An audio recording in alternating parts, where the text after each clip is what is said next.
បាទជំរាបសួរនិងសួស្តីទៅកាន់អ្នកដែលកំពុងតែទស្សនាវីដេអូនេះជាពិសេសអ្នកកំពុងតែរៀនភាសាជប៉ុនទាំងអស់គ្នានឹងឯអ្នកទាំងអស់គ្នាយើងរៀនកតាកាណាយើងរៀនចប់មកវាអីអញ្ចឹងឥឡូវយើងរំលឹកឡើងវិញណាមួយយើងចង់ដឹងថាណាវាស្តៀងគ្នាហ្នឹងហើយកតាកាណាណាខ្លះដែលវាស្តៀងគ្នាយើងនឹងយកមកសិក្សានៅក្នុងថ្ងៃហ្នឹងហើយវាមានរៀងច្រើនគួរសមដែរអ្នកទាំងអស់គ្នា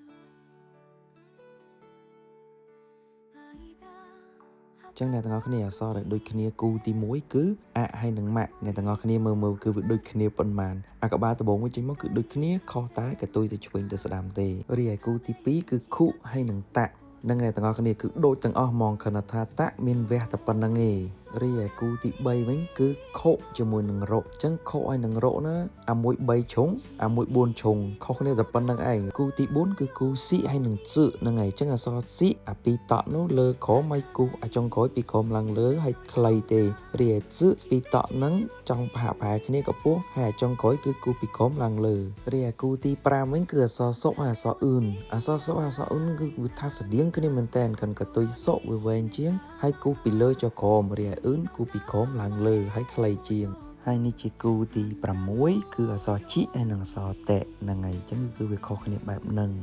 ដល់ពេលគូទី7វិញក៏អត់ទៅណាឆ្ងាយដែរគឺអក្សរជីនឹងដដែលវាស្តៀងអក្សរណាមួយមានសក់មួយអត់សក់អក្សរទី8វិញគឺវាថាវាស្តៀងគ្នាមែនតើគ្រាន់តែនុមានវះហ្វុអត់វះហើយអុមានឆ្នោតទី2អញ្ចឹងទៅ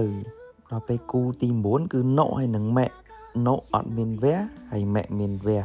គូមកតែប៉ុណ្្នឹងឯងគឺខុសគ្នាតែបន្តិចទេ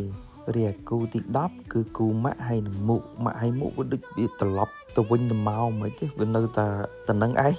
ម៉ាក់ហើយមុខវាស្តៀងគ្នារីឯគូទី11គឺអក្សរអ៊ុហើយនិងអក្សរវ៉ាក់អញ្ចឹងវាស្តៀងគ្នាមែនតែម្ដងមួយមានបតក់មួយអត់បតក់កណ្ដាលសរសេរមានទម្រង់រៀងខុសគ្នាតិចតួចទៀតអញ្ចឹងណារីឯអក្សរគូចុងក្រោយគឺអក្សររុហើយនិងអក្សររ៉េអក្សររុមានខាងឆ្វេងអក្សររ៉េដកខាងឆ្វេងចេញចប់អរគុណច្រើនអ្នកទាំងអស់គ្នាដែលបានទស្សនាវីដេអូនេះសង្ឃឹមថាអ្នកទាំងអស់គ្នាចេះទាំងអស់គ្នាណាសូយគីណេ